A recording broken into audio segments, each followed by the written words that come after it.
আসসালামু আলাইকুম ওরহমতুল্লাহি ওবরাকাত। আশা করি আপনারা সবাই ভালো আছেন।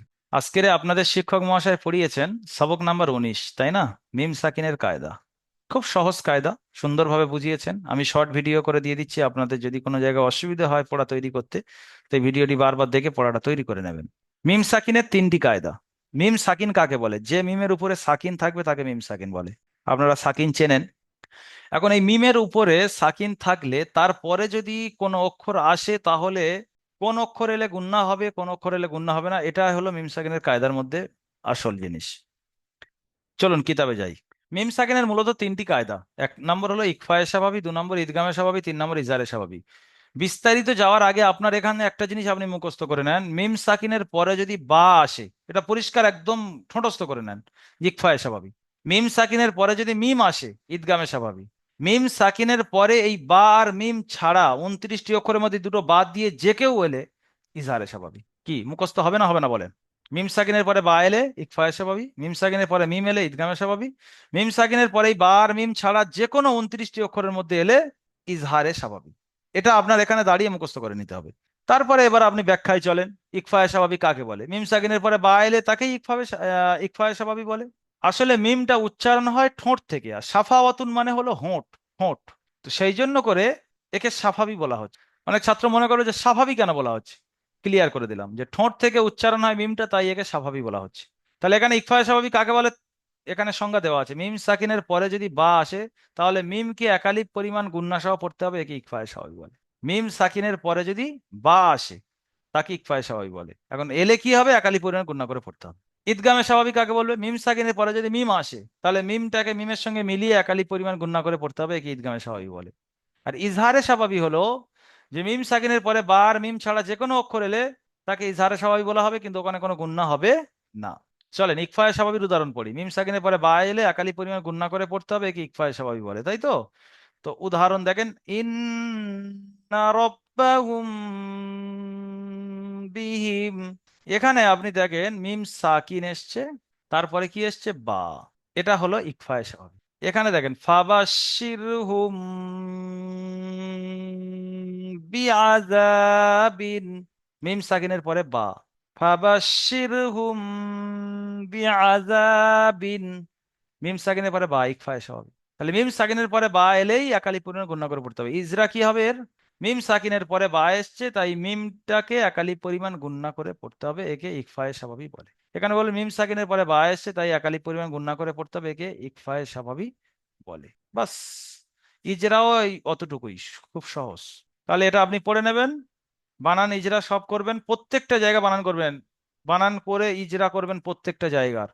আমি শুধু মেন জায়গা দুটো দেখিয়ে দিলাম। শর্ট ভিডিও মানে তো এটাই না? আপনি পরিপূর্ণ করবেন, আমি কিন্তু শর্ট ভাবে দেখিয়ে দিচ্ছি। চলেন।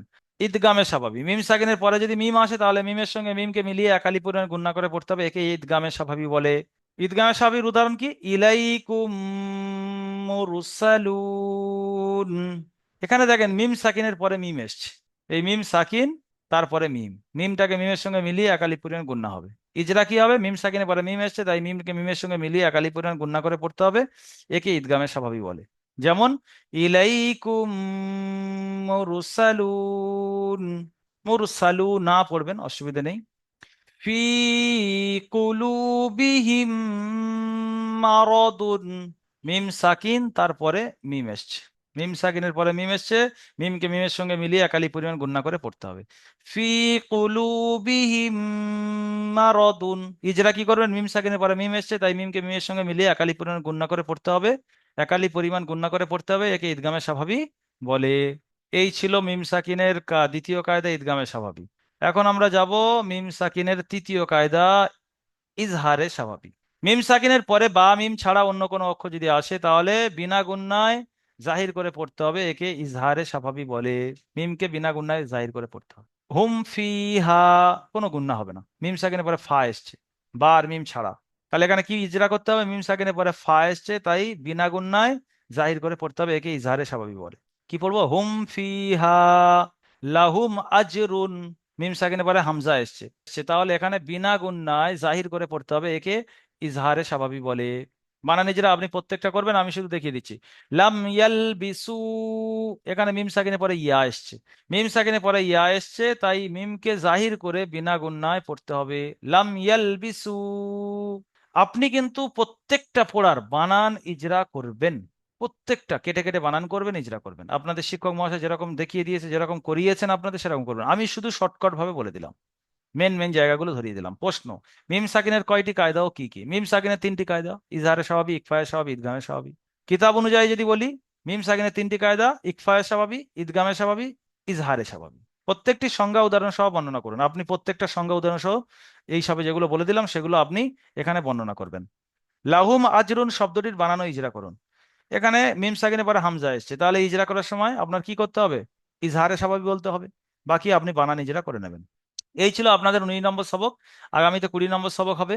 20 নম্বর সবক আসার আগে আপনাকে পরিপূর্ণ 19 নম্বর সবকটা ক্লিয়ার করতে হবে। মিম সাকিনের A to Z কায়দা আপনাকে ক্লিয়ার করে নিতে হবে।